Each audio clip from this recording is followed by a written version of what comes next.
Good afternoon, everyone. Good afternoon. Good afternoon, ma'am. Good afternoon. I warmly welcome you all to the third workshop of the Colloquium organized by the Research Center of the Faculty of Humanities.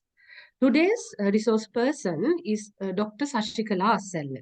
Dr. Assella has completed her BA degree from the Sabaragamu University of Sri Lanka, her MA in Literature from the Jawaharlal Nehru University, New Delhi, and her PhD from the University of Nottingham, United Kingdom.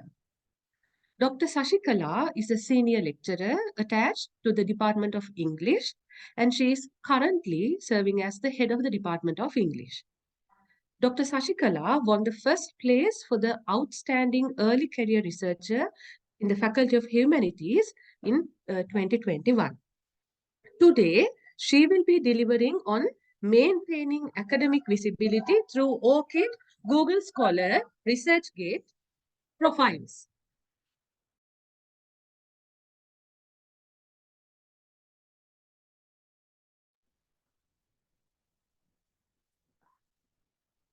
Okay, thank you, Kaumadi.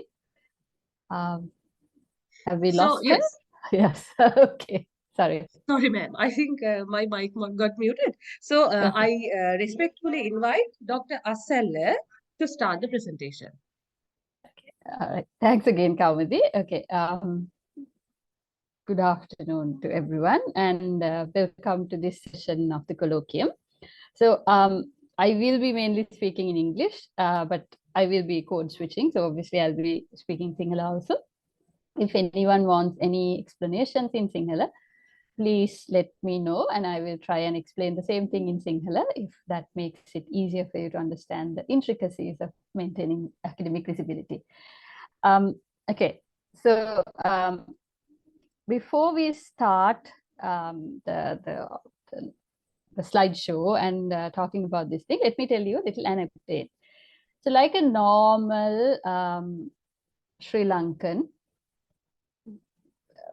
who grew up in Sri Lanka and like a normal South Asian, I grew up suspecting anything that comes to me for free. That's normal for us. Like, you know, මොකක් හරි නිකන් දෙනවා නම් අපි සාමාන්‍යයෙන් ඒක දිහා බලන්නේ පොඩි වාපරහකින්. But that kind of mentality had to undergo a drastic change when I started my postgraduate studies, because a lot of websites, a lot of platforms where you show yourself as an academic, as a scholar, are free platforms. And these are the platforms that you're supposed to use, that you're supposed to engage with for you to sort of show yourself to the world, for you to advertise yourself to the world. Now, so, like, you know, being normal, you know, people, we think that we should really have humility. We shouldn't be boasting about ourselves. We should not be doing X, Y, and Z. And also we are very suspicious of these online platforms. We are not the internet generation, at least I am not. Some of you might be. Some of you are probably like me, who are still very suspectful, like, you know, suspicious of these internet platforms. But as the world moves forward, as the demand on academia becomes more and more, and as academia, rightly or wrongly, is becoming more corporate oriented, it is important for us to make ourselves be visible, make ourselves be known to the wider academic community, wider corporate community, wider research community, for us to maintain our credibility as researchers and also maintain our authenticity, if there is any authenticity in the world. That is a debatable topic, but you know, let's put it this way, our speciality as researchers. So with that, let me start the presentation and I will talk you through this. But let me also warn you that I'm not necessarily going to tell you how to open these particular platforms, or like, how to open a particular account in these platforms, because these are very easy platforms for people to use. But if anyone wants me to tell them, I obviously can tell you. But what I'm going to basically talk about is maintaining your academic visibility. What should we do? How should we go about doing this? So ideally, I should be able to do this, but yes. So academic visibility. Why should we maintain academic visibility? How should we maintain academic visibility? That's the bigger question that I will try to answer through this particular research, the presentation. It doesn't work that way. I realized that, sorry, there's a problem with my device. So let me do it again.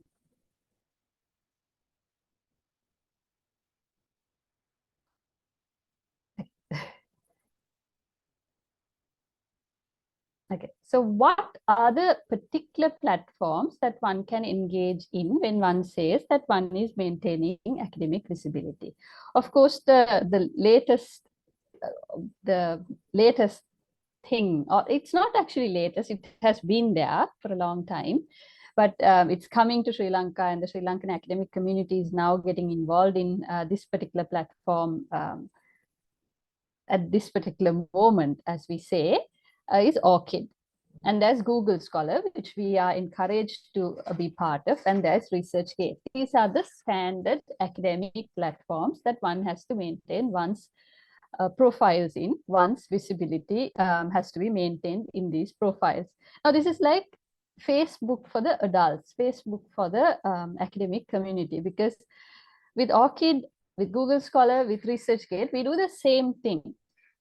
We more or less advertise about what we have been doing, what are our plans, because in Google Scholar, you can update your research articles. In ResearchGate, you can upload your research articles. In Google Scholar, you just put the article there, so that if it is there in the wider web, it can get linked to it. I'll show you these examples in a bit. Orcid is basically about you advertising your ability to publish, because it doesn't necessarily allow you to talk about conference papers. It asks you to upload things regarding your publications. But all these platforms are standard academic platforms that any academic would have their profile on. And these academic platforms also, like these academic platforms, will also allow you to sort of you actually duplicate your information in these platforms, but it allows you to tap into different geographic locations and also tap into different audiences, because Orcid is mostly about universities and funding bodies and other scholars.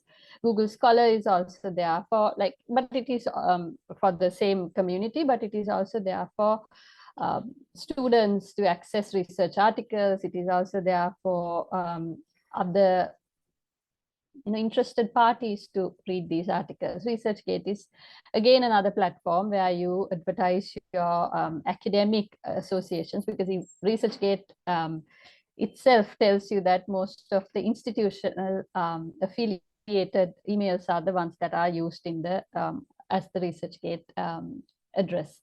Sorry, the logging details. So that those are just standard academic platforms. Then we have things like LinkedIn and academia. Now, LinkedIn is a professional networking site where a lot of people who are either looking for jobs or who want to build their professional profile have their profiles maintained. But LinkedIn is also a very good platform for academics to maintain their visibility in terms of research groups, because you do find like-minded people on LinkedIn, and LinkedIn also allows you to connect with different groups depending on your interests. You can follow certain research groups, research cohorts. You can follow certain publications, publishing houses, you can follow certain universities so that you're up to date on those things. Academia is another website which is sometimes criticized for its policy on copyrights. But academia is a good place to disseminate your knowledge, because coming from South Asia, we all know that it's very difficult for us to, at least coming from Sri Lanka, forget about rest of the countries in South Asia, we know it's very difficult for us to access good journals because of monetary issues, because of subscription issues, and our higher education institutes do not maintain their subscriptions to these research databases. So academia is actually a good place where you can write to these authors. Like if you know the original author, if you can find the original author in academia, you can write to them, and most of the time they do send you the article asking you to cite them properly. They usually say. So this is a nice place for you to enhance your knowledge, but it is also a good place for you to upload your articles and allow it to be used by the wider community. I'll tell you some of the negatives of being on all those platforms. And then there's Twitter. Now, after this whole takeover by Elon Musk, and of course, there's this whole thing about people having to pay for a blue tick and all these things, it is becoming a bit of a problematic site to be on. But Twitter is a good place for you to make contacts with other researchers, other institutions, other research groups, research projects. Especially if you're thinking of a postgraduate study, if you're thinking of postdoctoral study, Twitter is a good place for you to make contacts, because Twitter has certain research groups for which you can join, or you can request and join for certain things, you can follow certain things. Then you know what is going on in your field, in your area. So when you write your proposal for some study or the other, whether it's doctoral study or postdoctoral study, or just postgraduate study, you will be mostly up to date on at least on your area of research, what you plan on doing. And another way to actually communicate about your research is maintaining blogs. Now we think of blogs as this, diary writing kind of platform where teenagers write about their daily hardships, and people write poetry, and people write all sorts of creative pieces. But blogs are not only that. There are certain academics who maintain blogs for academic purposes. So I know there's this cultural studies professor in America. He maintains a blog where he actually uploads some of his lecture material, so that there is a conversation about the topics that he talks about, that he teaches, and also there is a good debate about certain concepts that he talks about. And then the latest trend in the social media networks is TikTok. Now, I'm very old-fashioned. I don't know how to do TikToks, but I know that some scientists have taken to TikTok to educate the public about their researches.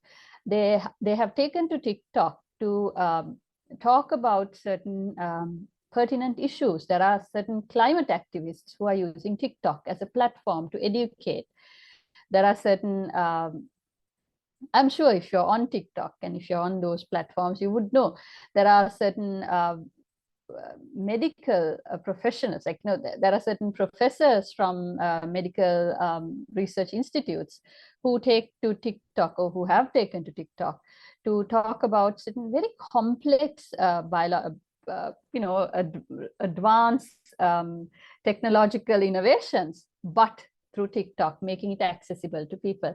Because what we have to understand is the time where we sat in our little rooms or caves or little institutes, little or big or whatever you want to call the size, where we sat in those hallowed spaces and did our own research, and then were very satisfied about doing our research is no longer there.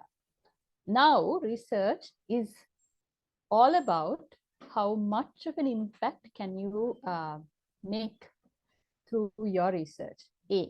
B, it is all about how connected are you to the issues that are around you. So even if you're doing things to do with ancient knowledge or ancient history, or whether you're doing things to do with literature or poetry or dance or music, you need to make sure that your research is connected to the wider world. It can be about you bringing in new knowledge, it can be about you bringing in new perspectives, but you need to make it accessible to the larger world, to the larger public. That is the only way we can survive as academics and as researchers in the modern times. And this is going to be a new reality. So that is why we need to keep ourselves visible. That is why we need to maintain this visibility that we are sometimes very suspicious of, but we need to maintain that visibility through our research. Okay. So the next question is, why be visible? I think I spoke about this before also. The first thing is, we would like to disseminate knowledge or disseminate our research. I mean, there's no point in you doing this research and keeping it to yourself. You need to let the world know that you have done a certain kind of research or a certain type of research. Then only you can take credit for doing that research. Now imagine you, for example, write a book about something to do with your area. So let's take me for an example. I write a book about a novel that I like or that I teach. If I write the book, print the book through some publisher in Sri Lanka, or not even a publisher, if I just print the book through a printer, if I just keep the book with me and give it to only very trusted friends, what's the point of me doing that research? Do you think it's an effective way of doing research? Yes or no? No.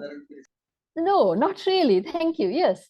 So like if I just do it on my own, and if I just print it through a printer and give these, like, I get 50 copies, so I give it to my friends and, be very happy about my research, that is not going to make any impact to the larger world or to the research community that I'm part of.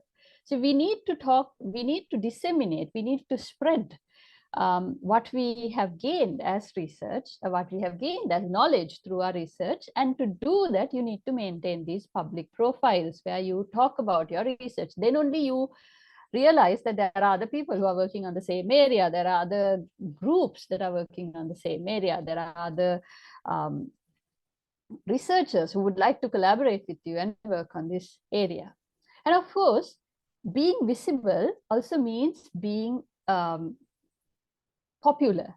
To gain reputation, you need to be visible. Now, this is not about, finding out Mr. or Miss or Dr. Popularity, but this is about you maintaining your reputation as an expert in your field, or you maintaining your reputation as a person who is to be trusted about certain, systems of knowledge in your area. So to maintain and gain reputation, you need to be visible. And also, it's connected to what I said before, you need to maintain visibility among like-minded groups. You need to know who else is doing research on this particular area. You need to be part of research groups. This is a very humbling process when you become part of research groups, because you will have people critiquing your research. You will have people sort of telling you that they have done it before, but it's all right. It's a very good learning process, and it is also a very good way to build a network of like-minded people, because you will find people who are willing to work with you, who are willing to collaborate with you. And that's a good start for a researcher, and that is how you maintain your research visibility. And the latest is that this is how the funding bodies assess you. If you're applying for certain grants, if you're applying for certain, fellowships or scholarships, they assess your visibility to see what kind of an impact, what kind of a social impact, what kind of a network have you maintained, what kind of impact have you made into your research area, into your particular area of interest through your profiles, these academic profiles that you have made. These are social media platforms, obviously, but these are academic social media platforms. So what kind of an impact have you made through these platforms? Now, like I started off by saying, I'm very suspicious of all these sites because I grew up in Sri Lanka. I'm told not to trust internet, obviously, because it came very late into my life. Free, but that is how you're grown up. No, that is how you grow up for most parts. So it takes, you need to do this slowly. Like, I'm not expecting all of us to go on Orcid and Google Scholar and ResearchGate and LinkedIn and academia all of a sudden and sort of, disseminate research at the same time. But you need to start slowly. You need to build up your presence in a particular platform and then slowly move on to the other platforms. Though they sound very intimidating, actually, Google Scholar and Orcid are good platforms to start building your profiles in, because they ask you very little information. If you have published, it's very easy for you to upload those things. You don't even have to upload the article. You just upload a link to the article if it's on the internet, or otherwise you just give information about the book or the journal where your article came out, and then you just let it be. Very little interaction. Whereas like platforms like LinkedIn and academia and ResearchGate, there's a lot of interaction. If you don't like a lot of interaction, people are getting involved in your life too much, save them for a bit later, but you need to maintain these profiles. But get involved, or like get started now. If you're I'm not too sure about the number of attendees today, but I see some senior people. So obviously you will have your ResearchGate and your Google Scholar platforms, because that was encouraged from the university. But even for senior people, even for people at a senior level in academia, it's good to start maintaining these profiles, because there is no end to your learning and there is no end to your research. So by maintaining these profiles, what you're doing is you're not only sharing your knowledge with the rest of the world, but you're also attracting like-minded people with whom you probably can do bigger and better projects, better research in your particular research area. And then the benefits of being visible. Well, of course, you get to share with other people. I think we all need to move away from this particular notion of, this is my research. I've slaved over this research. I've worked very hard on this research. Therefore, I'm not going to share this research with everyone, but I will share this with only a select few. I think we need to move away from that. We need to be able to have the confidence to share our research with everyone. It takes time. It takes a bit of courage, and it takes time for us to think like that, because research is a hard process. Research is a difficult process. But if you have published it at any place, please share it, and share it freely. And platforms like academia, platforms like Google, ResearchGate allows you to only put the abstract in the platform, like, on that particular platform, in that particular section. And if anyone is interested in reading the longer article, they can request it from you, which is a nice way, so that if people are genuinely interested, they will write to you and tell you that they would like to read your article, which is nice. Those are the kind of requests that I sometimes get, because I till very recently, I haven't put all my articles on open access. There are certain copyright issues that sometimes your publishers don't want you to do this. So it's fine. You can leave the reference to that particular article. You can put an abstract there for interested people to read it and get back to you, so that you can send them the article. That is how you share, and that is how you disseminate knowledge. Then, of course, you build a community, whichever the stage that you are in your academic career. You can be an early career researcher, you can be a mid-career researcher, you can be a senior researcher. It doesn't matter. Building a community is essential and it's important. So you attract like-minded people, you attract funding agencies, you sort of build your own community through these platforms. Of course, if you are visible in these platforms, your chances of being cited by other people in their research is higher. And the moment you get cited, your H index goes up. And now H index is something that we are all measured in. So obviously we need to maintain our H index. To maintain your H index, you need to disseminate your knowledge. That is the only way that you get cited, and that is the only way that you will increase your H index. So it's a cyclical process. It's a cyclical process. So we need to do this. It is also outreach. So you not only reach out to your chosen community, you not only reach out to the academic community, you will be surprised at the different industries that are interested in your research, because some people find certain things to be interesting, some people find certain elements of your research to be useful. So this is the kind of outreach that we're talking about. And I think this is not a bad prediction to make at this point, but in a very near future, we will all be measured not only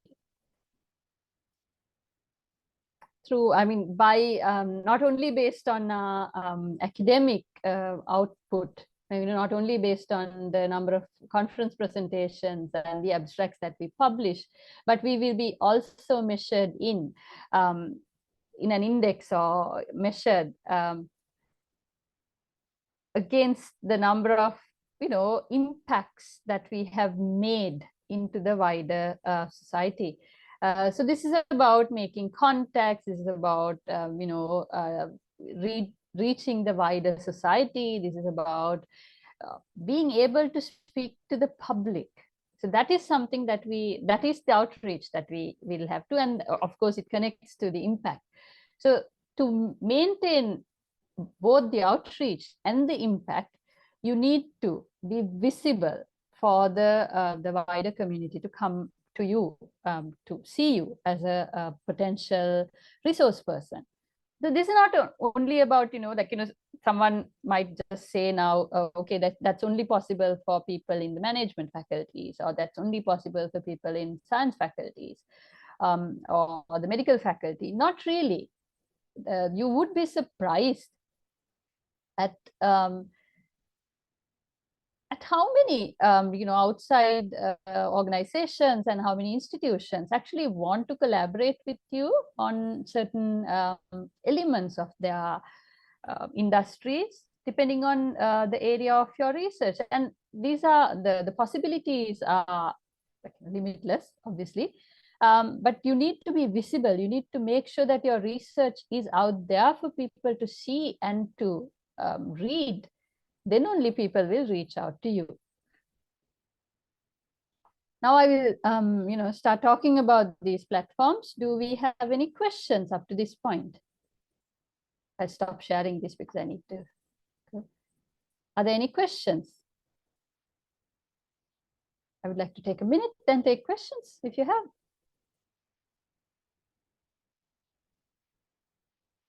How many of you have these research platforms? Like, how many of you are active on these research platforms? Let me speak English, for example. How many of you are there on these research platforms? For example, Google Scholar. I have 20 odd participants. I think most of us are in Google Scholar, right? I don't know. Yeah, we are assuming. Yeah, I think it's a university, we are asked to do that. Yes. Dr. Anusha is on Google Scholar. Yeah, Udara. I see some young, Kushani. So if you are starting at this point as an academic, if any of you are young academics here, if you're early career researchers, if you're in the first stages of your career as an academic, my advice to you is start getting these, IDs, or start getting on these platforms, because it's useful, it's essential, and it will be one of those elements against which you will be measured in the not very far future. So start now and start building your profiles on those platforms. Okay, so let me show you some of the things that we do with these platforms. Now, I'll just show some of the platforms. I just opened my own account so that it's easier. I hope it's visible. Yeah, it is. Yes, we can see. Yeah, okay, so let me show the Orcid. Sorry, this is ResearchGate. So obviously, I mean, it shows you fancy number of, information. Some of these things are quite misleading. But so what I'm trying to show you here is how you maintain uniformity in all your platforms. So I have this ResearchGate, obviously, ID platform, ResearchGate profile, whatever you want to call it. My affiliation is there quite visibly, and this is the affiliation I use on all my academic platforms, be it Orcid, be it ResearchGate, be it Google Scholar. I use the same affiliation, and because I'm lazy, I use the same picture most of the time. And it's but uniformity is essential. So when you are building your academic profiles on these platforms, try and put these very professional looking pictures on these platforms. This is my university profile, so I obviously put it on all those platforms, or like in most of the platforms. And don't put these abstract pictures and flowers and trees and things like that. Put your own self there, because people need to know that this is a person, not necessarily a bot. So I've listed only 6 publications. I've actually, I was going through my ResearchGate profile today, and then I realized I haven't updated it in a while. But then I kept it to show you the difference. Like, you need to update these things regularly as well, at least every 3 months. If you have new information, please update your profiles regularly. So it says there are no citations. Now, this is also something that I want to show you. So in my ResearchGate, it tells you that I have no citations. I have 640 reads. I have 6 publications. And the citation number changes when I go to Google Scholar. So this is my, obviously, what do you call, the introduction. And I do use the tabs that they allow me to use to put my affiliation. So I work with these areas. So I put them because this also allows other researchers to find me. So this is essential. the skills and expertise that so these things that you put down, these are essential in your profile, because that is how other people from the same area find you. And then, of course, I have these publications, which were mostly book chapters that I've put there. And in the ResearchGate, I've allowed the full text. So I've got the PDF copies of the text, or I've got the scan copies of the book chapter. I've uploaded the book chapter there so that anyone who's interested can download it. And so this is the full text, so they just have to click on it and of course download it. I think you have to log into ResearchGate to be able to download these things. But if you're not very sure at this point of making everything publicly available, you can also leave it as a private text, so that when people want it, they will message you. So please put the email that is functioning, that you check regularly, as your contact email. So they will message you and ask for a full text, and you can send the private text to them. I was doing this for a very long time, and then I realized that there are too many requests from people. So I've just made them publicly available so that it's easier for people to download. So I ideally should have put abstracts for the first one, which I didn't because I was too lazy, but I should. And that is how you maintain like a good profile. This is a bad example of how you maintain a profile, obviously.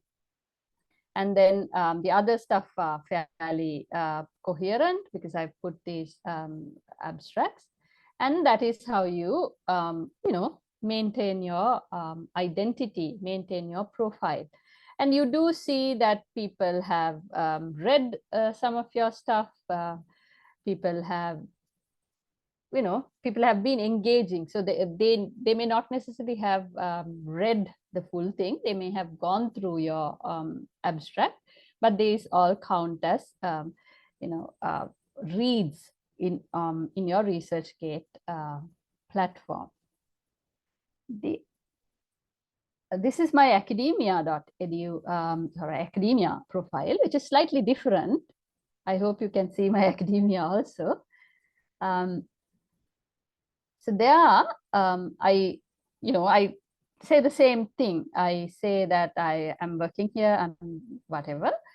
I do have the same articles here. I've uploaded them on academia because then people can easily download it, and I'm not. My publishers are fine with it. People can download, but what you can see is on academia, this is also very good for your ego. Like, maintaining these academic profiles is good for you to sort of have an ego boost when you're feeling like you don't know how to do research.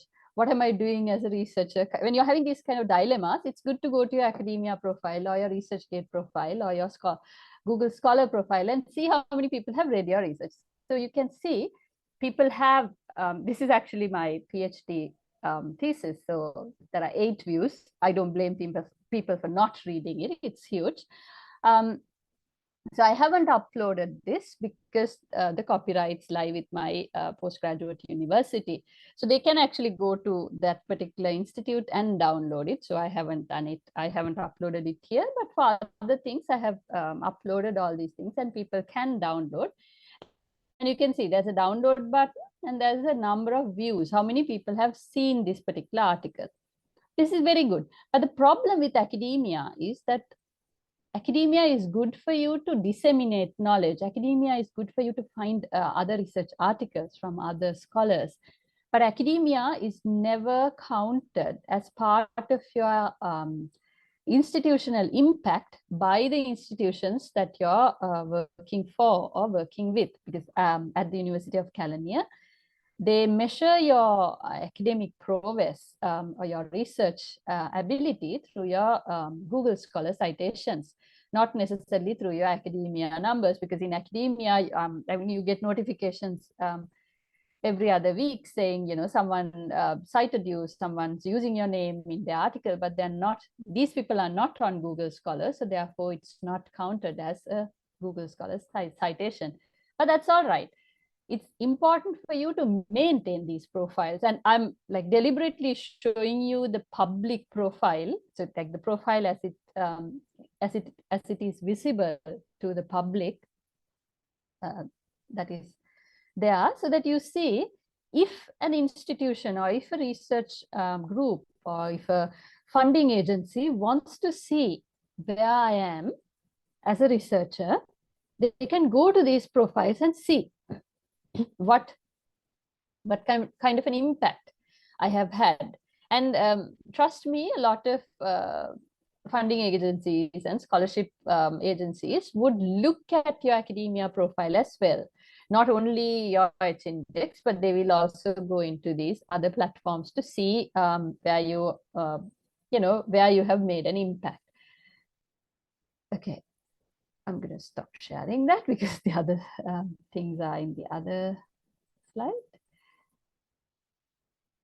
Are there any questions up to this point? Anyone? And I would think that I made a very good job of sharing my knowledge, but I'm sure it's not the case.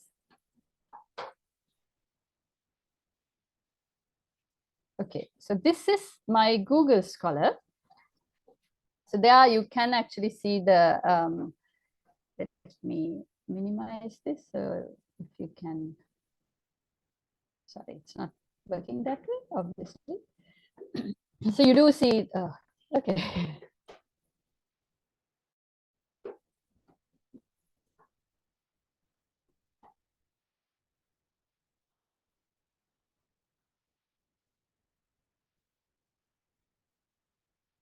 Am I still there or not there?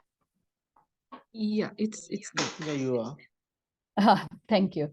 Okay, so I think my Google Scholar, had its own mind. It's gone into a, so I'll show you the Orcid thing.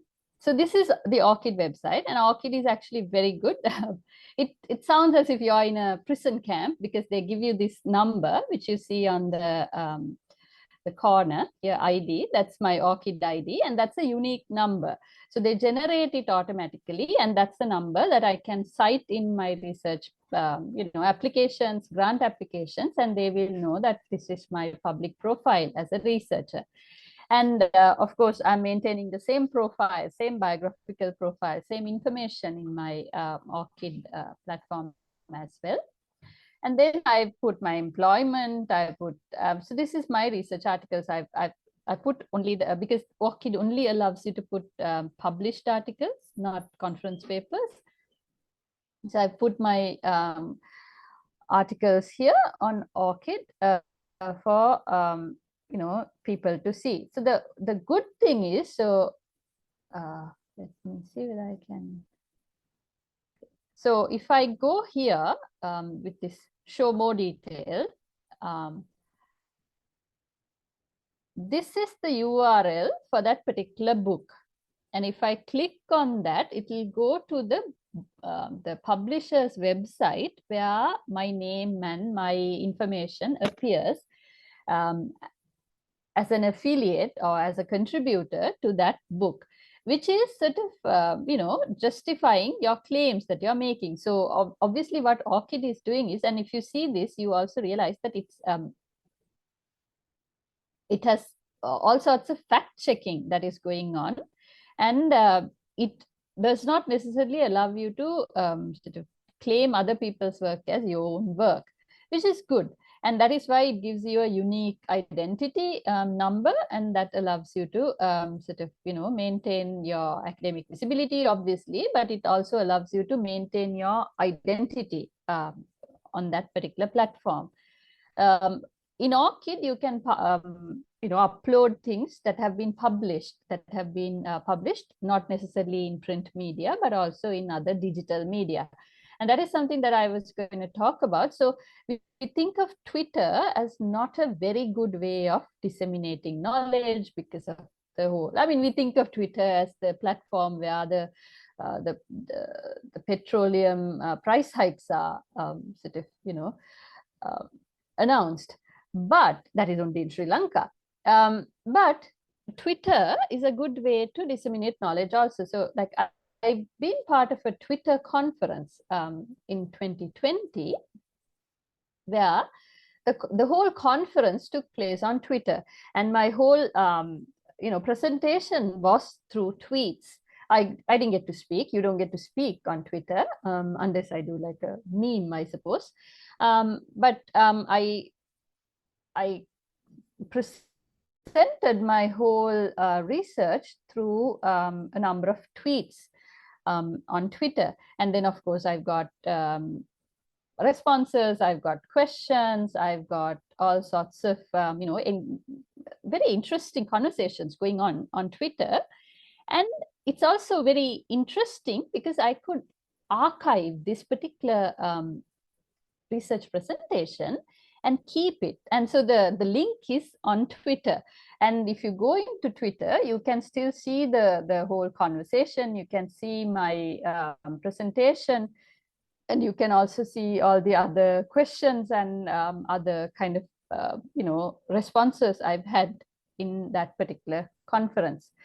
So and also Twitter is a good place, like I said before, not only to tweet about the country, the social ill wills, but it is also a good place for you to build networks. So this particular digital humanities network is something that I'm on Twitter with, and that is where the whole, conference came about. And it's still a very engaging community. That is where I sometimes find old friends in there. I make new friends, and I also have I have had invites to be engaged in certain projects, certain digital humanities initiatives and all. And sort of to influence some of you, like out of the 6, sorry, the Google Scholar has, gone to sleep, I think. At least 3 of my publications came about through people contacting me on those academic platforms. So this is a plus point of being on academic platforms, because people look for like-minded people. People look for research that is already there. So it's a very, I think it's an achievement for you to be invited to provide or produce book chapters to a collection that is being published in maybe the US, maybe the UK or wherever. So it's a great achievement. So if you get invited to do that, it's even better. So at least 3 came to me through these platforms where people read my already existing research, and they wanted me to contribute to some of the research collections that they are bringing out. So by maintaining your visibility, you also gain certain things. You not only maintain your visibility and you sort of establish yourself as a researcher, but you also gain research benefits by maintaining these platforms. So I said I will talk about the negatives of being on social media or like academic platforms by being too visible. One is that people can plagiarize you. That's the risk that we run into, whether you publish it in print media and have the book sold all over the country, or whether you publish it on whether you publish or publicize your research on digital platforms. But that is something that we have to sort of live with, the risk of being plagiarized. But also be the good thing about being on social media not social media platforms, these digital media platforms, is that if someone actually plagiarizes you, if your work is already on these academic platforms, it's easy for whoever's checking this work to sort of trace this as plagiarized work, because they will come to your original, they will have it cited through plagiarism detection software. So obviously that's sorted. The other thing is you get unnecessary requests, for people, from people, to help them with A, B, and C. But these are things that you will have to ignore, and you will have to sort of, balance. It's like the normal risk of being in academia. You have a lot of unnecessary requests from a lot of people. So, I mean, we live with it. So it's all right. The plus of being on social media platforms is, like the people who reach out to you to, bother you, there are also people who will reach out to you and maybe offer you chances of being published, chances of being part of research networks. So that's a plus point. Like I said, we need to understand the risk of maintaining these social media platforms. That is exactly why we have those functions called privacy and maintaining your account sensitivity and those kind of stuff. So you can manage it. You can see what is available for the public and what is available for only trusted parties, so that you can sort of block your sensitive information from being out there in the larger world, and you can keep things that you want to disseminate in the platforms that you're on. Another thing that we can think about is, so while we're thinking of these Google Scholar, ResearchGate, Orcid, and these kind of platforms, think also of maintaining your LinkedIn platforms, your blogs and Twitter accounts. Now, I mean, I'm sure some of you must be thinking, like, where do I find the time to do this thing? That is exactly why some of my platforms are not up to date. You don't have the time. That's a reality. But at least try and maintain them. So like, let's say you publish a new article. When you upload it to one platform, upload it to all the platforms you are in, so that it's an up-to-date information. Because one bad thing that can happen is that you have these academic platforms, but you haven't updated them, which is going to impact you negatively, not necessarily positively, because people will only see like very old information about you. So at least thrice a year you can update them. And that's think of it like the Christmas is coming. So unless you're celebrating Christmas, think of it as a time to clean up these academic profiles and maintain them, so that you're good to go for the next year. And blogs are important. So if you are someone who enjoys writing or making these small videos or whatever, you can maintain blogs and YouTube channels about your research. But be careful about those things also. Like, while you can upload all the information, there is also the risk of someone else stealing your your ideas. So unless you actually have them solidly, like either published or in preprint, don't really put it out there, because someone else can take it and run with it. So have at least something solid for you to talk about before you go on opening a YouTube channel for yourself or creating blog articles.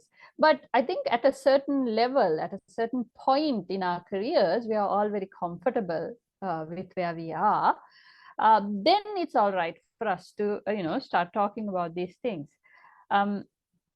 So that brings us to the end of my little presentation on academic profiles. I would like to answer if there are any questions. Do you have any questions? You can write. You can put it in the chat.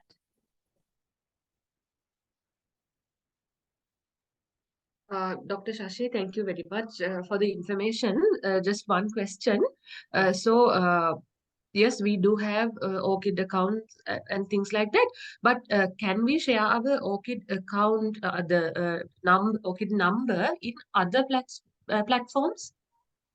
I think LinkedIn allows you to connect it with other platforms, Kaumudi, but not necessarily other things. Like, Google Scholar doesn't allow you to put your ResearchGate ID on it like that. But one way of doing, sort of making sure that you have enough traffic is we all have institutional emails. So at the bottom of our email, we can put a digital signature. And you can actually add Yeah, I have seen your, you. I have seen yes, your yeah. That's a very cunning way of making sure that people click on it. one. But it's important. It's important at some point. So you can put your ORCID ID there. Like you can also embed your ORCID into one of those symbols, and then that you can do your Google Scholar and all these things. It's important. I'll see whether I can show it to the others who haven't seen my email. But yeah, I think that's the only way, Kavali, because I don't think other than LinkedIn, anyone else allowing you to link it to other platforms. Others. Yeah, yes. Okay, thank you, ma'am. Thank you. I'm trying to see whether I can show you my email. Oh, thank you. Let me see whether I can do it.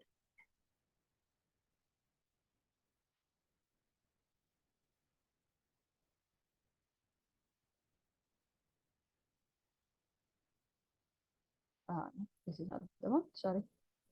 I'm still trying to see which tab I've had my email open, but yeah.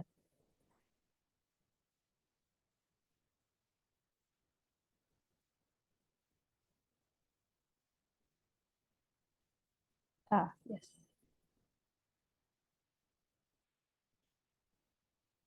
All right.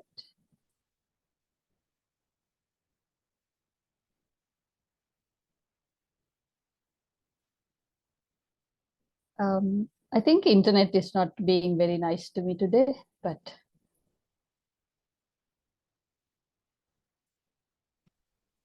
Is there any questions? hi, Anjali. I was here all the time. Yes. And then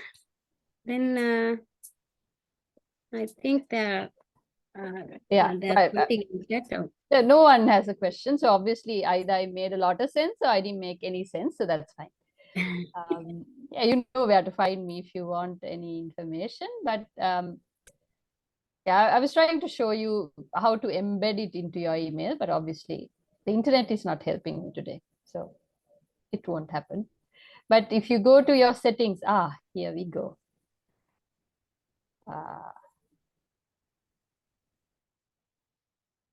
Let me see if I can open my email. You can see it. But yeah, so at the bottom of my emails, I do have something. Sorry, it refuses to open. Sorry. Here. This is how I make sure. Yeah, if you could see it, that was there. If I hope you can see it. Don't read the email. Yes, we can see. It's just that this is how you embed your academic platforms into your email signature so that people know you have an academic presence. People know that these are the platforms through which they can, contact you. Because this is not like if you're on university, you would obviously know me, you would bump into me, I would bump into you. So that's fine. But this is important when you're communicating with outsiders. This is important for you to sort of establish your identity. We can't send the CV when we write to people. So this is a nice way of sort of, boasting about yourself, but in a very subtle manner. Trust me, boasting is important. I will keep that in my mind. Yes, please. Yes.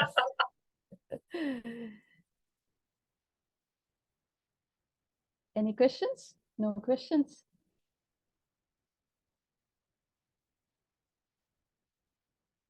All right then. I think it's a done deal, Anjali. can finish. Yeah. Then thank you very much, Dr. Shashikala Assella, for the valuable knowledge sharing on advantages and disadvantages of the digital platform, academic digital platforms. I'm sure your presentation must have stimulated all these participants. Actually, at the end, you said that you mentioned that your presentation as my little presentation or something like that. Actually, it's not a little one, I think, because it made our knowledge widen, and it made our knowledge widen again to use these academic platforms. I'm sure everyone will agree with me. And thank you again, Dr. Shashi. I know you are a very busy person these days. Thank you for accepting our invitation and doing this valuable presentation. Thank you again. And thank you all the participants. Thank you very much. Let's meet again in next year with a new presentation. Thank you. And it was my pleasure to be here, and have a good holiday season. Thank you very much.